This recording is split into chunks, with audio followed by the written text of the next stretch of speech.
Hello everyone and welcome to Diaduka. আজি আমি discuss কৰিছো যে যিখন আমাৰ বৰ্তমান আজিৰ নিউজ পেপাৰখনত এটা নটিচ দিছে গ্ৰেড 4ৰ কাৰণে। গ্ৰেড 4 যদি আপোনালোকে এপ্লাই কৰিব তেতিয়াহ'লে গ্ৰেড 4ৰ কাৰণে তাৰ এক্সাম পেটাৰ্ণটোক লৈ পেলাই এখন নটিচ দিয়া হৈছে যে তাৰ এক্সাম পেটাৰ্ণটো কি হ'ব। সো আমি এইখনকে আজি চাব লৈছো তাৰপিছত আমি ডিসকাস কৰিম যে গ্ৰেড 3 আৰু গ্ৰেড 4 সিলেবাসখন কি হ'ব। আমি ইখন যিখন আমাৰ দুখন নটিচ আছে সেইখনো আমি ডিসকাস কৰিম আজি এই ভিডিঅ'টোতে। সো আপোনালোকৰ যদি কিবা ডাউট থাকে বুজি নাই পোৱা তেতিয়াহ'লে আপোনালোকে কমেন্ট সেকশনত জনাব পাৰে।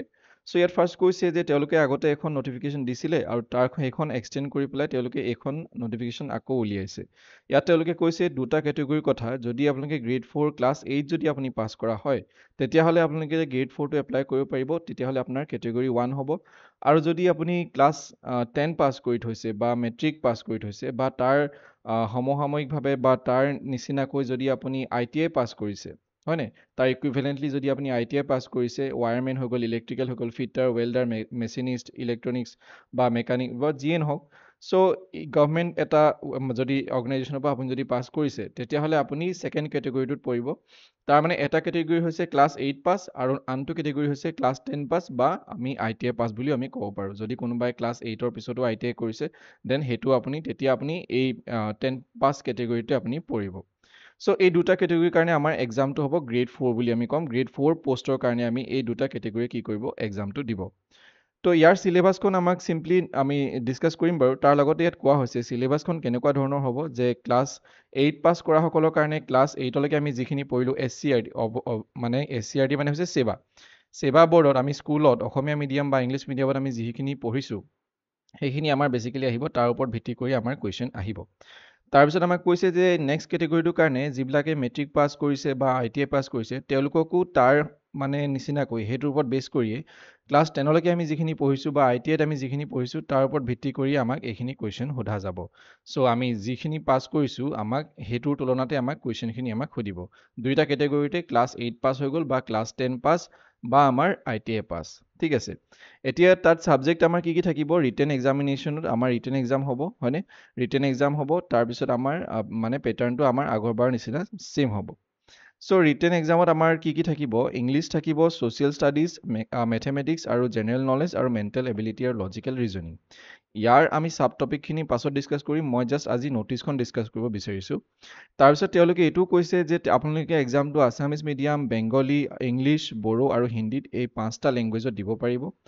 তাৰপিছত 135 টোটেল কুৱেশ্যন থাকিব, প্ৰত্যেকটো কুৱেশ্যন 1 মাৰ্কে থাকিব। তাৰমানে যিটো ফুল মাৰ্ক আমাৰ ইয়াত কিমান থাকিব, 135 থাকিব।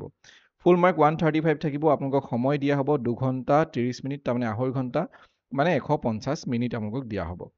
আৰু যদি আপুনি এটা কুৱেশ্যন ভুল কৰিছে, তাৰমানে যদি আপুনি ছাপ'জ 4টা কুৱেশ্যন আছে, আপুনি তাৰ ভিতৰত যদি 3টা শুদ্ধ কৰে 3 পালে, কিন্তু এটা যদি ভুল কৰে তেতিয়াহ'লে আপোনাৰ মাইনাছ কিমান হ'ব, 0.25 হ'ব।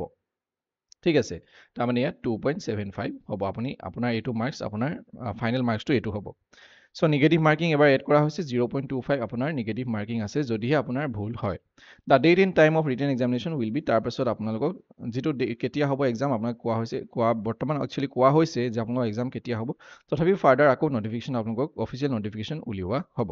এতিয়া আমি চাই লৈছোঁ এখন 2 নম্বৰ নটিচখন। ইয়াত আমাৰ চিলেবাছখন একচুৱেলি দিয়া আছে, গ্ৰেড 3 আৰু গ্ৰেড 4 দুইটাৰ কাৰণে দিয়া আছে। ইয়াত আমাক আগতেও এখন নটিফিকেশ্যন দিছিলে, সেইখনকো এক্সটেণ্ড কৰি পেলাই দিছে ক্লাছ 3 পষ্টৰ কাৰণে, গ্ৰেড 3 কাৰণে।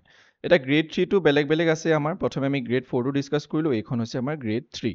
গ্ৰেড 3 কাৰণে যিটো আমাৰ এক্সাম পেটাৰ্ণ হৈছে আমাৰ, বা যিবিলাক আমাৰ প্ৰথমে ৰিটেন টেষ্টৰ কাৰণে কি আছে আমি সেইটো চাই লওঁ। প্ৰথমতে আছে আমাৰ ছ'চিয়েল ষ্টাডিজ, তাত আমাৰ 30টা কুৱেশ্যন থাকিব, কিন্তু চাব ইয়াত এপ্ৰক্সে লিখিছে। ইয়াৰ ওচৰ পাজৰেও হ'ব পাৰে, 28টাও থাকিব পাৰে বা 35টা বা 32টাও থাকিব পাৰে।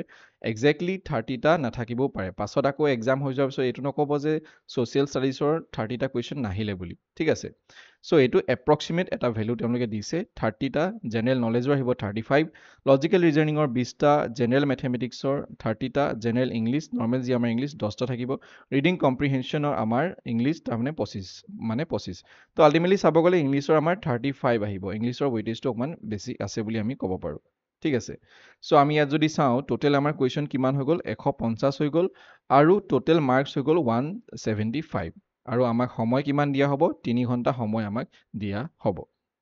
নেক্সটটো আমি যদি চাওঁ এইটো আসলে আমাৰ গ্ৰেজুৱেশ্যন লেভেলৰ কাৰণে বা বেচেলৰ ডিগ্ৰী লেভেলৰ কাৰণে নেক্সটটো হৈছে আমাৰ হায়াৰ ছেকেণ্ডেৰী লেভেলৰ কাৰণে হায়াৰ ছেকেণ্ডেৰী লেভেলৰ কাৰণে কি আহিব আমাৰ social studies general knowledge logical reasoning general English আৰু জেনেৰেল মেথমেটিক্স আল্টিমেটলি একেটাই কথা চাওক ইয়াতো জেনেৰেল ইংলিছ 35 আছিলে ইয়াতো জেনেৰেল ইংলিছ 35ও আছে 5 আছে মানে যিখন আমাৰ বেচেলৰ আল্টিমেটলি একেটাই কথা তাতো লজিকেল ৰিজনিং মেণ্টেল এবিলিটি 20 আছিলে ইয়াতো 20 আছে তাতো ছ'চিয়েল ষ্টাডিজ 30 আছিলে ইয়াতো 30 আছে তাতো জেনেৰেল নলেজ 35 ইয়াত খালি জেনেৰেল নলেজ 30 আছে তাত মেথমেটিক্স 30 আছিলে ইয়াত মেথমেটিক্স এটা বহাই দিলে চ' আল্টিমেটলি মই এইটোৱে ক'ব বিচাৰিছোঁ যে এইখিনি একো আপোনালোকক ডিপেণ্ড নকৰে আল্টিমেটলি দুইখন চিলেবাছ একেই হয় যিখন হায়াৰ ছেকেণ্ডেৰীৰ কাৰণে যিখন পঢ়িব লাগিব আমি গ্ৰেজুৱেশ্যন লেভেলৰ কাৰণে সেইখনেই পঢ়িব লাগিব ছেইম একেবাৰে ছেইম যিহেতু আমাৰ পষ্টবিলাক গ্ৰেড 3 হয় ঠিক আছে চ' প্ৰত্যেকটো কুৱেশ্যনৰ কাৰণে 1 মাৰ্ক থাকিব বুলি ইয়াত কোৱা হৈছে মাৰ্কছ পাৰ কুৱেশ্যন 1 বুলি কোৱা হৈছে আৰু টোটেল মাৰ্কছ হৈছে 150 আৰু টোটেল কুৱেশ্যন হৈছে 150 বুলি ইয়াত কোৱা হৈছে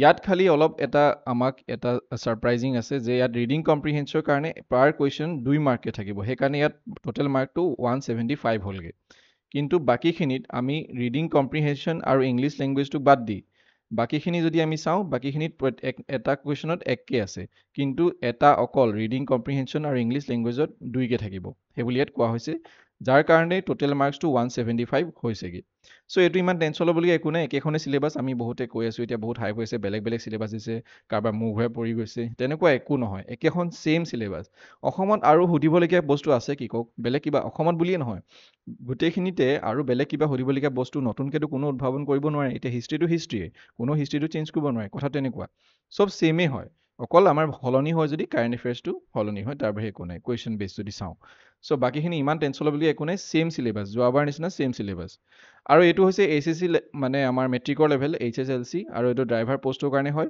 এইটো আমাৰ গ্ৰেড 3 ইয়াত তেওঁলোকে কৈছে যে ছ'চিয়েল ষ্টাডিজ 20 আৰু জেনেৰেল নলেজ 30 আৰু আমাৰ লজিকেল 20 ছেইম চিলেবাছ চব ছেইম হয় খালি ইয়াত তেওঁলোকে এক্সট্ৰা এড কৰিছে ৰোড ট্ৰেন্সপৰ্ট বুলি এটাত আমাৰ ৰোড ছেফটি বা ৰোড ট্ৰেন্সপৰ্টৰ কিবা এক্সট্ৰা কুৱেশ্যন আপোনালোকক দিব পাৰে টোটেল কুৱেশ্যন 150টা থাকিব আৰু টোটেল মাৰ্কছো 150টা কাৰণ প্ৰত্যেকটো কুৱেশ্যনতে 1 মাৰ্ক আছে ইয়াত আমাক কৈছে যে আমাৰ MCQ লেভেল এক্সাম হ'ব এইটো প্ৰথমতে যে আমাৰ প্ৰথমতে মাল্টিপল চইচ এক্সাম হ'ব the number of question mention above tables different subjects R indicate and approximate সেইটোৱে মই কৈছোঁ যে এপ্ৰক্সিমেট হয় এতিয়া এক্সামটো দি অহাৰ পিছত আপোনালোকে এইটো নক'ব যে তাত ইমান কুৱেশ্যন নাহিলে বুলি আমি এনে এক্সাম দিলোঁ ইমান কুৱেশ্যন নাহিলে বুলি তো এইটো এপ্ৰক্সিমেট ভেলু এটাহে তেওঁলোকে দিছে ঠিক আছে তো এইটো চেঞ্জো হ'ব পাৰে দেয়াৰ উইল বি নিগেটিভ মাৰ্কিঙো থাকিব এবাৰ নিগেটিভ মাৰ্কিং মই কৈছোঁৱে যে নিগেটিভ মাৰ্কিং কিমানকৈ থাকিব 1/4 তাৰমানে 0.25কৈ থাকিব similarly negative marking for the wrong answer of a question carrying 2 marks will be 0.50 তাৰমানে ইয়াত কি কৈছে যে যদি কোনোবা এটা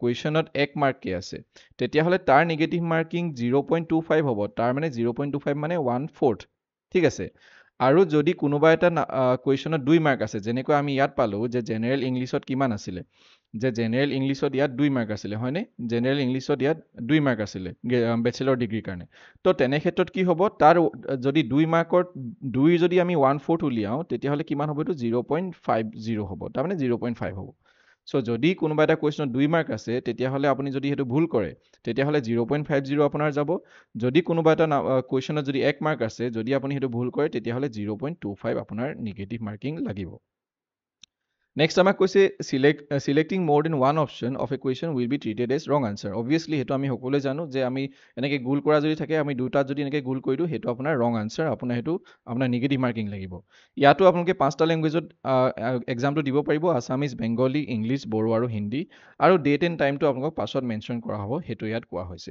চ' আপোনালোকে ইমান হাইপ ক্ৰিয়েট নকৰিব ইমান আপোনালোকে টেনশ্যন নল'ব মই আগৰ পৰাই কৈছোঁ ছেইম চিলেবাছ একেবাৰে আগৰ নিচিনা একেবাৰে একেই ইমান টেনশ্যন লৈ ইমান হুলস্থুল কৰি পেলাই একো লাভ নাই ভালকৈ পঢ়া শুনা কৰক নিশ্চয় আপোনালোকে চাকৰিটো পাব thank you everyone good night take care